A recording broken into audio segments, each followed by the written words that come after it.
नमस्कार दोस्तों, 17 नवंबर 2021 के daily news analysis current affairs discussion में आपका स्वागत है। 10 से 15 मिनट में आज की सारी इंपॉर्टेंट न्यूज को समझने की कोशिश करते हैं। पहली न्यूज क्या है? Only 1032 doubtful cases from NRC. देखिए, नेशनल रजिस्टर फॉर सिटीजन्स, ये नाम की जो एक्सरसाइज है ना, इसमें इतनी प्रॉब्लम हुई है कि क्या बोलने। इस एक्सरसाइज का बेसिक एथो क्या है, मतलब ये करवाई क्यों गई है?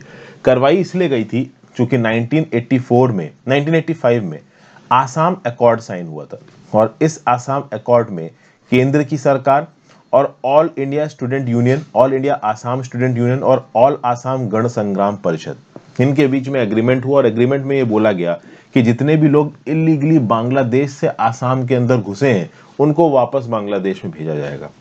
अब इसको करने के लिए आपको एक लिस्ट डिक्लेयर करनी पड़ेगी, जिसमें लिखा होगा कि कौन आसाम का है और कौन आसाम का नहीं है। आसाम का है मतलब किसके पास इंडिया की सिटीजनशिप है और किसके पास इंडिया की सिटीजनशिप नहीं है। जिसके पास इंडिया की सिटीजनशिप नहीं है उसको बांग्लादेश वापस भेजा जाएगा।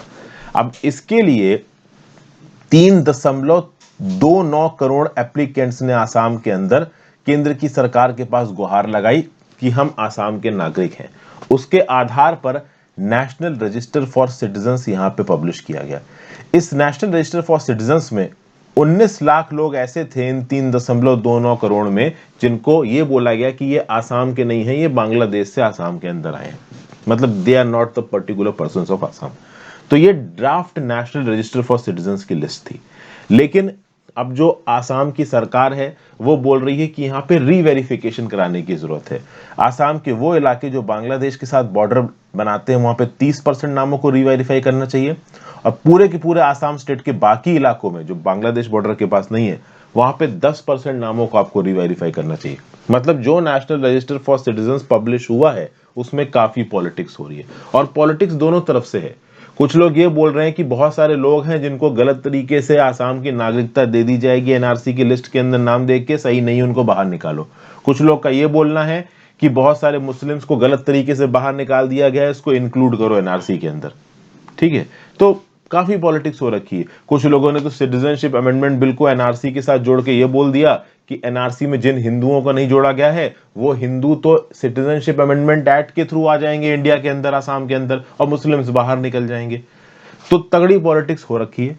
अभी के लिए केंद्र की सरकार को, राज्य की सरकार को ये निर्देश देने होते, एक बार फाइनल एनआरसी पब्लिश हो गई, उसके बाद रिजेक्शन स्लिप्स, मतलब कि जिन लोगों का नाम नहीं आया है नेशनल रजिस्टर फॉर सिटीजन में, उनको रिजेक्शन स्लिप्स दी जाएंगी। भाई तुम्हारा नाम नहीं आया है, तुम बाहर निकलो देश के। बाहर निकलने से पहले रिजेक्शन स्लिप दी जाएंगी।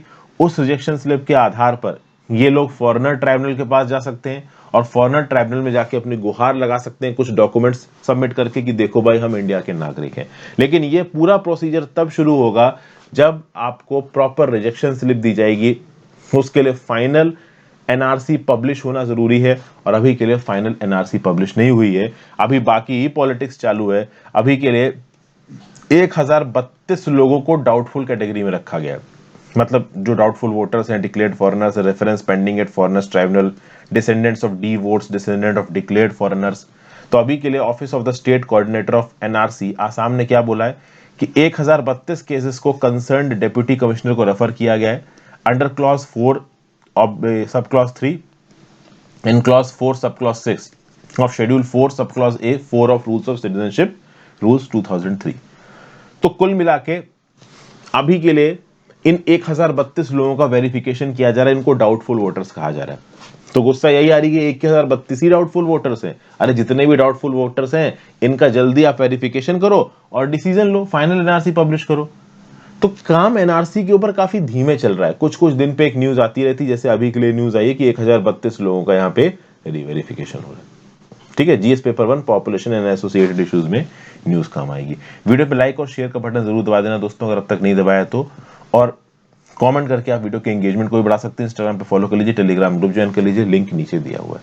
नेक्स्ट न्यूज है मिशन 500 गीगावाट बाय 2030। देखिए, ministry of power and new and renewable energy ये अब अलग अलग तरीके से 2030 तक 500 गीगावाट की रिन्यूएबल एनर्जी कैपेसिटी को डेवलप करने की कोशिश करेगी। और ये हमारे लिए जरूरी, चूंकि हम कुछ इस प्रकार का, आप कह लो कि ये ये जो कॉन्फ्रेंस ऑफ पार्टी हुई ग्लासगो स्कॉटलैंड में, वहां पे कुछ इस प्रकार का प्रॉमिस करके आए हैं। हम जब 2070 में क्लाइमेट न्यूट्रल होने का टारगेट कर रहे हैं, तो 2030 तक 500 गीगावाट रेन्यूएबल एनर्जी पैदा करने का टारगेट कर रहे हैं। अभी के लिए तो टारगेट 2022 तक 175 गीगावाट का था, हम वहां तक नहीं पहुंचे। इसके लिए किया क्या जा रहा है, देखिए, जो भी पावर डिस्कॉम्स है, पावर डिस्ट्रीब्यूशन कंपनी है, उन पावर डिस्ट्रीब्यूशन कंपनी से यह बोला जा रहा है कि आप अपने रेन्यूएबल परचेज ऑब्लिगेशंस को प्रॉपर तरीके से फॉलो करिए, ठीक है, और कुल मिला के 50-50 बेसिस पे फॉलो करिए। मतलब कि देखिए, एक पावर डिस्कॉम, जैसे मान low power grid corporation of India limited, PGCIL, ये एक पावर डिस्कॉम है, सेंट्रल गवर्नमेंट के अंदर काम करता है। इसका काम क्या है कि इलेक्ट्रिसिटी जनरेटर से इलेक्ट्रिसिटी लेना और इलेक्ट्रिसिटी कंज्यूमर्स को देना। तो हर पावर डिस्कॉम को, चाहे वो केंद्र की सरकार के अंदर काम कर रहा हो, चाहे वो प्राइवेट पावर डिस्कॉम हो, चाहे वो राज्य की सरकार के अंदर काम कर रहा हो, उनको कुछ रेन्यूएबल परचेज ऑब्लिगेशन दिए जाते हैं, जिसके चलते फॉसिल फ्यूल बेस्ड पावर के साथ, मतलब थर्मल पावर के साथ साथ वो रेन्यूएबल पावर को भी प्रोक्योर करेंगे और सप्लाई करेंगे कंज्यूमर्स को। अब इस पूरे प्रोसेस में जो आपकी फॉसिल फ्यूल बेस्ड कंपनीज हैं, बेसिकली जो थर्मल जनरेशन कंपनीज जैसे एनटीपीसी, इनको ये साफ साफ बोला जा रहा है कि आप रेन्यूएबल एनर्जी जनरेशन कैपेसिटी को भी डेवलप करिए। तो एक पर्टिकुलर कंपनी जो कि फॉसिल फ्यूल बेस्ड है, थर्मल पावर मान लो पैदा कर रही है, कोयला जला के वो इलेक्ट्रिसिटी पैदा कर रही है, इनको क्लियर कट निर्देश जारी किए गए हैं कि कोयले के साथ साथ आप रेन्यूएबल एनर्जी को डेवलप करो। क्योंकि रेन्यूएबल एनर्जी में हम काफी प्रोग्रेस हासिल कर चुके हैं, तो जितने रुपए में हम थर्मल एनर्जी पैदा कर रहे हैं, आने वाले बहुत नियर फ्यूचर में उतने ही रुपए में हम रेन्यूएबल एनर्जी पैदा कर लेंगे, इनफैक्ट उसे सस्ते में कर लेंगे। तो अगर यहां पे थर्मल एनर्जी के बराबर रेन्यूएबल एनर्जी की कॉस्ट हो जाती है, इनफैक्ट रेन्यूएबल एनर्जी की कॉस्ट थर्मल एनर्जी से कम हो जाती है, तो रेन्यूएबल एनर्जी के एडॉप्शन में हमें कोई नुकसान यहां पे नहीं होने वाला है। और 2030 तक हम 500 gigawatt of non fossil fuel capacity based power को डेवलप कर लेंगे। तो ये सब बातें यहां पे ओवरऑल बोली जा रही हैं। तो ministry of power and renewable energy हर तरीके से यहां पे 2030 तक 500 गीगावाट रेन्यूएबल एनर्जी को इंस्टॉल करने की कोशिश करेगा, डिप्लॉय करने की कोशिश करेगा। लेट्स सी हम कर पाते हैं या नहीं कर पाते हैं। जीएस पेपर 3 एनर्जी में न्यूज आपको काम आएगी। नेक्स्ट न्यूज है, Mamata launches Duare ration scheme in West Bengal. अभी जब वेस्ट बंगाल में तृणमूल कांग्रेस की सरकार आई, तो उनका एक बड़ा इलेक्शन प्रॉमिस था दुआरे राशन स्कीम। इस दुआरे राशन स्कीम में ममता बनर्जी जी ने क्या बोला कि पब्लिक डिस्ट्रीब्यूशन सिस्टम के अंदर जो अनाज होता है वो लोगों के डोर स्टेप तक पहुंचाया जाएगा। मान लो कि एक 5 मेंबर की फैमिली है, अभी 5 मेंबर की फैमिली को 25 किलो अनाज चाहिए, तो उनकी लोकेलिटी में जो भी फूड ग्रेन शॉप होगी, वहां पे वो अनाज लेने जाएंगे और वहां से उस अनाज को लेके अपने घर पे आएंगे। लेकिन प्रॉब्लम यह है कि क्या ये 25 किलो का बोझा अपने पीठ पे उठा के लेके आएंगे? तो यहाँ पे तृणमूल कांग्रेस की जो सीएम है ममता बनर्जी जी, वो क्या बोल रही हैं? वो ये बोल रही हैं कि जो भी 21,000 राशन डीलर्स हैं आपके वेस्ट बंगाल के अंदर, उनको 1 लाख रुपए दिया जाएगा व्हीकल्स परचेज करने के लिए। तो ये राशन डीलर्स इन 1 लाख व्हीकल्स के ऊपर राशन लोड करके लोगों के घर घर तक राशन पहुंचाएंगे। ये चीज है यहाँ पे, मतलब कि ओवरऑल पब्लिक डिस्ट्रीब्यूशन सिस्टम के तहत राशन तो बांटा ही जाता है, वो राशन व्हीकल पे लोड करके लोगों के घर तक पहुंचा दिया जाए, डोर डिलीवरी हो। ये इस दुआरे राशन स्कीम में ममता बनर्जी जी करेंगी। और कुछ ऐसी ही चीज आम आदमी पार्टी ने भी लॉन्च की थी दिल्ली में, जिसको केंद्र की सरकार ने अपोज किया था। खैर वो एक अलग बात है। ममता बनर्जी जी 22 नवंबर को दिल्ली भी जाएंगी और हो सकता है प्राइम मिनिस्टर नरेंद्र मोदी जी से मिले और इनके डिस्कशंस में बॉर्डर सिक्योरिटी फोर्स की ज्यूरिसडिक्शन के बारे में बातचीत हो सकती है। रिसेंटली ही ममता बनर्जी जी ने बंगाल में लक्ष्मी भंडार स्कीम लॉन्च की, जो कि एक कंडीशनल कैश ट्रांसफर स्कीम है। इसके चलते वेस्ट बंगाल की सरकार को महीने के 1,000 करोड़ रुपए एक्स्ट्रा खत्म करने पड़ सकते हैं। जीएस पेपर 2 गवर्नमेंट पॉलिसीज में न्यूज आपको काम आएगी। अगली न्यूज है, constitutional court can't interfere in daily ritual says supreme court. देखिए यहाँ पे ओवरऑल एक पिटीशन फाइल की गई एक इंडिविजुअल के द्वारा, किसके अगेंस्ट? तिरुमाला तिरुपति देवस्थानम के अगेंस्ट। ये देखा जाए तो एपेलेंट कौन थे, पिटीशन किसने फाइल की थी? श्रीवरी दद्दा ने फाइल की थी। श्रीवरी दद्दा का क्या बोलना है कि भाई ये जो टेंपल है आपका ओवरऑल तिरुमाला वेंकटेश्वरा टेंपल, इस तिरुमाला वेंकटेश्वरा टेम्पल को एक इंडिपेंडेंट ट्रस्ट देखती है जिसका नाम है तिरुमाला तिरुपति देवस्थानम। अब ओवरऑल दद्दा का यहाँ पे क्या बोलना है, श्रीवरी दद्दा का, कि प्रॉपर तरीके से अभिषेकम मतलब पूजा वगैरह की प्रैक्टिसेस को तिरुमाला टेम्पल में प्रॉपर तरीके से फॉलो नहीं किया जा रहा। तो पहले तो ये जो श्रीवरी दद्दा थे ये कहां गए, ये गए भाई आपके आंध्र प्रदेश की हाई कोर्ट में, और आंध्र प्रदेश की हाई कोर्ट ने श्रीवरी दद्दा की पिटीशन को रिजेक्ट कर दिया। आंध्र प्रदेश हाई कोर्ट ने क्या बोला कि procedure of conducting rituals is the exclusive domain of Devasthanam and can not be a matter of adjudication unless is impact secular और सिविल राइट्स ऑफ अदर। मतलब कि टेंपल के अंदर किस प्रकार से पूजा वगैरह हो रही है, क्या प्रोसीजर है, in day to day activities में कॉन्स्टिट्यूशनल कोर्ट इंटरवीन नहीं कर सकता, ऐसा हाई कोर्ट ने बोला। तो हाई कोर्ट ने जब श्रीवरी दद्दा की पिटीशन नहीं सुनी तब श्रीवरी दद्दा पहुंच गए कहां पे, सुप्रीम कोर्ट में। सुप्रीम कोर्ट ने यहां पे श्रीवरी दद्दा की बात को सुनते हुए साफ साफ ये बोला कि टेंपल एडमिनिस्ट्रेशन अपने आप में कुछ नहीं कर सकता। तो यहां पे टेंपल एडमिनिस्ट्रेशन से ये जो सुप्रीम कोर्ट के चीफ जस्टिस है एनवी रमन्ना साहब और सूर्यकांत और हीमा कोहिजी ने पूछा, मतलब टीटीडी से यहां पे पूछा गया है, टीटीडी मतलब आपका तिरुमाला तिरुपति देवस्थानम से, कि भाई ये जो श्रीवरी दद्दा हैं इन्होंने जो प्रोसेस को लेके आपके सामने जो पिटीशन फाइल की थी आपने इसके ऊपर क्या एक्शन लिया। तो टीटीडी के काउंसिल ने बोला कि जब case Andhra Pradesh high court में गया था तभी हमने एक डिटेल्ड काउंटर एफिडेविट फाइल करके बताया था कि हम जो कुछ भी पूजा वगैरह अपनी टेंपल वगैरह में करवा रहे हैं वो प्रॉपर रिचुअल्स के हिसाब से करवा रहे हैं। ओके, सुप्रीम कोर्ट ने बोला है कि आप श्रीवरी दद्दा की जितने भी इश्यूज हैं इनको प्रॉपर तरीके से सॉर्ट आउट करिए, अगर आप सॉर्ट आउट नहीं करोगे तो हमें इंटरवीन करना पड़ेगा। मतलब एक प्रकार से आंध्र प्रदेश की हाई कोर्ट ने इंटरवीन करने से मना कर दिया, लेकिन सुप्रीम कोर्ट ने क्लियर कट इंस्ट्रक्शंस यहां पे रिलीज किए टीटीडी के लिए कि आप प्रॉपर तरीके से रिचुअल्स को फॉलो करिए, लोग सेटिस्फाई होने चाहिए, अगर आपके काम करने के तरीके में कुछ गड़बड़ नजर आई तो हम इंटरवीन करेंगे।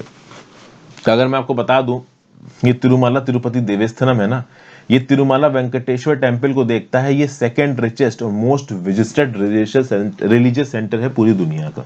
ओके, 16,000 लोग काम करते हैं तिरुमाला तिरुपति देवस्थानम के अंदर, बहुत बड़ी ये बॉडी है।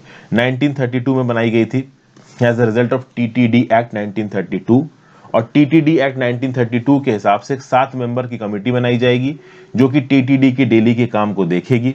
ओवरऑल इसके अंदर 2 एडवाइजरी काउंसिल होते हैं, एक काउंसिल में प्रीस्ट्स होते हैं, टेंपल एडमिनिस्ट्रेटर्स होते हैं, और दूसरे काउंसिल में कुछ फार्मर्स होते हैं जो कि तिरुमाला टेंपल के लैंड के ऊपर कैसे खेतीबाड़ी करनी है, कैसे रियल एस्टेट के ट्रांजैक्शंस करने हैं, इन सब चीजों के ऊपर डिसीजन लेते हैं। जीएस पेपर 2 फंक्शनिंग और जुडिशरी में न्यूज आपको काम आएगी। नेक्स्ट न्यूज है Pochampally makes it to the list of best tourism villages in the world. देखिए ऐसा बोला जा रहा है कि ये जो United Nations World Tourism Organization की जो 24वीं एनुअल मीटिंग होने वाली है 30 नवंबर से 3 दिसंबर 2021 तक, इसमें जो तेलंगाना का पोचमपल्ली विलेज है इसको tourism village, best tourism village की कैटेगरी में नॉमिनेट किया जाएगा। मतलब अभी ऐसा बोला जा रहा है कि Pochampally village of Telangana will come in one of the best tourism village of UNWTO. India की तरफ से कुछ और विलेजेस को यहाँ पे नॉमिनेट किया गया, जैसे कोंगथोंग विलेज ऑफ मेघालय, लधपुरा खास इन मध्य प्रदेश। पोचमपल्ली की बात की जाए तो हैदराबाद से 50 किलोमीटर की दूरी पे है पोचमपल्ली। हैदराबाद से और आसपास के इलाके से स्पेसिफिकली लोग पोचमपल्ली जाते हैं, वहां पे इकत वीवर्स द्वारा वीविंग देखने के लिए, टेक्सचर्स देखने के लिए, किस प्रकार से विलेज में वीवर्स काम कर रहे हैं, कैसे उनके हैंडलिंग इक्विपमेंट चलाए जा रहे हैं, इन सब चीजों को लोग देखने के लिए जाते हैं पोचमपल्ली विलेज में। अभी अगर देखा जाए तो हमारे देश के रमप्पा टेंपल तेलंगाना को यूनेस्को का वर्ल्ड हेरिटेज टैग मिला है, और मोस्ट प्रोबेबली 30 नवंबर से होने वाली 3 दिसंबर तक की मीटिंग में यूएनडब्ल्यूटीओ यहाँ पे पोचमपल्ली को बेस्ट टूरिज्म विलेज भी नॉमिनेट कर देगा। हो सके तो कुछ और विलेजेस भी यहाँ पे यूएनडब्ल्यूटीओ की तरफ से नॉमिनेट हो जाए। ठीक है, तो ये जो टूरिज्म विलेज है ये यूनेस्को का एक प्रकार का ग्लोबल इनिशिएटिव है। उन इलाकों के एफर्ट्स को यहाँ पे रिकॉग्नाइज किया जा रहा है जो कि टूरिज्म को कल्चर, ट्रेडिशन, डाइवर्सिटी, अपॉर्चुनिटी और बायोडाइवर्सिटी के बेसिस पे सेफगार्ड कर रहे हैं। ठीक है भाई, तो ये न्यूज थी आपकी। ओवरऑल देखा जाए तो ये जो भूदान पोचमपल्ली है ये एक सेंसस टाउन है in Yadadri Bhuvanagiri district of Telangana. Census town क्या होता है? बेसिकली सेंसस टाउन वो इलाका होता है जहां पे कम से कम 5,000 की आबादी हो, 75% of the main male work force non agricultural activities में इन्वॉल्व हो। अगर देखा जाए 2011 सेंसस के हिसाब से 3784 सेंसस टाउन्स इन इंडिया के अंदर 2001 में 1362 थे। सेंसस टाउन के ऊपर एक कैटेगरी आती है जिसको आप बोलते हो स्टैट्यूटरी टाउन। स्टैट्यूटरी टाउन वो होता है जहां पे म्यूनिसिपैलिटी होती है, कॉर्पोरेशन होता है, कैंटोनमेंट बोर्ड होता है या नोटिफाइड एरिया कमेटी होती है। 2001 में 3799 स्टैट्यूटरी टाउन थे, अब 4041 स्टैट्यूटरी टाउन आ गए। जीएस पेपर 3 में न्यूज आपको काम आएगी। Next news, CBI autonomous body not centre not accountable for it. Recently ही वेस्ट बंगाल की सरकार ने सुप्रीम कोर्ट में एक पिटीशन फाइल की कि भाई सीबीआई को वेस्ट बंगाल के अंदर ओवरऑल बिना वेस्ट बंगाल की सरकार के अप्रूवल के कोई भी केस की इंक्वायरी को इन्वेस्टिगेट करना शुरू नहीं करना चाहिए। देखिए, अगर वेस्ट बंगाल के अंदर सीबीआई को केस फाइल करना है तो सीबीआई को राज्य की सरकार से परमिशन लेनी पड़ेगी। इस चीज के लिए यहां पे सीबीआई चली गई सुप्रीम कोर्ट में। अब सीबीआई आती किसके अंदर है? केंद्र की सरकार के अंदर। तो सुप्रीम कोर्ट ने नेचुरली यहां पे केंद्र की सरकार को बुलाया और उसका आप कह लो नजरिया पूछा। तो केंद्र की सरकार ने बोला कि देखिए साहब, सीबीआई काम करती है Delhi special police establishment act के अंदर। तो जो कुछ भी Delhi special police establishment act में लिखा है उसके हिसाब से सीबीआई काम करती है। सीबीआई के ऊपर सुपरविजरी पावर आती है किसकी? सेंट्रल विजिलेंस कमीशन की। और सेंट्रल विजिलेंस कमीशन काम करता है सीवीसी एक्ट के हिसाब से। तो केंद्र की सरकार यहां पे क्या करे? अब यहां पे जितना क्लियर बनने की कोशिश कर रही है केंद्र की सरकार उतना है नहीं। काफी हद तक सीबीआई ऑब्वियस सी बात है केंद्र की सरकार के अधीन आती है और उनके डायरेक्शंस पे ही काम करती है। बट जो ऑफिशियल स्टेटमेंट आया यहाँ पे अटॉर्नी जनरल के वेणुगोपाल का, वो ये बोलता है कि CBI works under Delhi special police establishment act. CBI के ऊपर सुपरिटेंडेंट है सीवीसी का, और सीवीसी यानी central vigilance commission works under CVC act. और इन एक्ट के हिसाब से यहाँ पे काम होता है। केंद्र की सरकार का यहाँ पे कोई भी लेना देना नहीं है। यहाँ पे केंद्र की सरकार ने एक बात और बोली है कि आर्टिकल 131 ऑफ द कॉन्स्टिट्यूशन के अंदर यहाँ पे वेस्ट बंगाल की सरकार सुप्रीम कोर्ट में आके केंद्र की सरकार के अगेंस्ट पिटीशन फाइल कर रही है, लेकिन यहाँ पे सीबीआई की बात हो रही है और सीबीआई के काम करने के तरीके में केंद्र की सरकार इंटरफियर नहीं करती है। तो हम ओवरऑल यहाँ कुछ भी नहीं कर सकते, ऐसा केंद्र की सरकार बोल रही है। वेस्ट बंगाल के साथ 6 और स्टेट्स ने, जिसमें आपके महाराष्ट्र, पंजाब, झारखंड, छत्तीसगढ़, राजस्थान, मिजोरम आते हैं, इन्होंने साफ साफ बोला है कि भाई सीबीआई बिना राज्य की सरकार के परमिशन के इन्वेस्टिगेशन शुरू नहीं कर सकती है। अगर किसी केस में सीबीआई को मतलब इन्वेस्टिगेशन शुरू करनी इन 7 स्टेटों में, तो केस टू केस बेसिस पे परमिशन लेनी पड़ेगी वेस्ट बंगाल की सरकार से या उन राज्य की सरकारों से। जीएस पेपर 2 में ये न्यूज काम आएगी। 19 नवंबर 2021 को लूनर एक्लिप्स होने वाला है। इस सेंचुरी का सबसे बड़ा लूनर एक्लिप्स होगा। 2021 का दूसरा लूनर एक्लिप्स है और आप कह लो पिछले 580 सालों में सबसे बड़ा लूनर एक्लिप्स होगा। 3 घंटे 28 मिनट 23 सेकंड का। इस लूनर एक्लिप्स के दौरान 4% of the moon diameter will immersed in the dark umbral shadow of earth. Umbra क्या होता है? तो आप यहाँ पे देख सकते हैं, ये रहा सन, ये रहा मून और इसके बीच में अर्थ। तो ये हो गया लूनर एक्लिप्स यानी मून एक्लिप्स। और इसमें ओवरऑल वो अर्थ की वजह से इलाका जो बिल्कुल ही आप कह लो कि ये डार्क जोन में चला जाए, इस जोन में चला जाए, तो ये जोन होता है अम्ब्रा। जो लोग इस पर्टिकुलर जोन में अर्थ की सरफेस पे यहां पे होते हैं वो बहुत आसानी से इस लूनर एक्लिप्स को देख सकेंगे। तो पिछले 580 सालों का सबसे लंबा लूनर एक्लिप्स होगा ये। ठीक है भाई, तो ये छोटी सी न्यूज है जीएस पेपर 3। और एक और न्यूज है, food security museum inaugurated at Thanjavur Tamil Nadu. देखिए, इंडिया का पहला फूड सिक्योरिटी म्यूजियम खोला गया है 15 नवंबर 2021 को फूड कॉर्पोरेशन ऑफ इंडिया के द्वारा थांजावुर में। इसको को डेवलप किया गया है फूड कॉर्पोरेशन ऑफ इंडिया और Visvesvaraya industrial and technological museum Bengaluru के द्वारा। 1.10 करोड़ की कॉस्ट पे बना हुआ है। थांजावुर में ही ये म्यूजियम क्यों बनाया गया? क्योंकि यहीं पे फूड कॉर्पोरेशन ऑफ इंडिया का बर्थ प्लेस है। एफसीआई का पहला ऑफिस 14 जनवरी 1965 को थांजावुर में खोला गया था। इस म्यूजियम में दिखाया जाता है कि कैसे मैन नोमैडिक हंटर ग्रुप से सेटल्ड एग्रीकल्चरल प्रैक्टिसेस की तरफ गया, कैसे एंशिएंट जमाने में ग्रेन को स्टोर किया जाता था। ऑब्वियसली बात है, एफसीआई का काम ग्रेन स्टोर करना है, तो यही सब तरीके की थीम्स यहाँ पे दिखाई जाएंगी। एफसीआई की प्रेजेंट ऑपरेशंस के बारे में भी इस म्यूजियम में डिस्प्ले किया गया है। इस समय पे एफसीआई द्वारा जो भी लेटेस्ट टेक्नोलॉजीज इस्तेमाल की जाती हैं, जैसे radio frequency identification, projection mapping, इन सबको भी यहाँ पे दिखाया गया। थांजावुर की बात की जाए, तमिलनाडु की 7वीं सबसे बड़ी शहर है और जो चोला टेम्पल्स, चोला एरा के जो सबसे बड़े बड़े टेम्पल्स हैं जो यूनेस्को की हेरिटेज लिस्ट पे आते हैं, वो भी आपके थांजावुर में पाए जाते हैं। फिर रिसेंटली जो बाइडेन और जी जिनपिंग के बीच में एक वर्चुअल समिट हुई है, इसके बारे में आप पढ़ लो, ज़्यादा कुछ है नहीं। तुमने मेरे यहाँ पे ये किया, तुमने मेरे यहाँ पे ये किया, आपस में एक दूसरे के ऊपर इल्ज़ाम सा लगाते नजर आ रहे हैं। आप इसमें पढ़ सकते हैं, कुछ भी नया आया नहीं है, पीपीटी में आपको अवेलेबल करवा दूंगा। तो ये था आज का करंट अफेयर्स डिस्कशन दोस्तों। आई होप आपको काफ़ी कुछ सीखने को मिला हो। आप अपने व्यू पॉइंट नीचे कमेंट बॉक्स में दे सकते हैं। इंस्टाग्राम पे फॉलो कर लीजिए, टेलीग्राम ग्रुप ज्वाइन कर लीजिए, ज़्यादा से ज़्यादा लोगों के साथ इस लेक्चर को शेयर करें, काफ़ी मदद मिलेगी। Have a great day friends, पढ़ते रहिए, गुड बाय।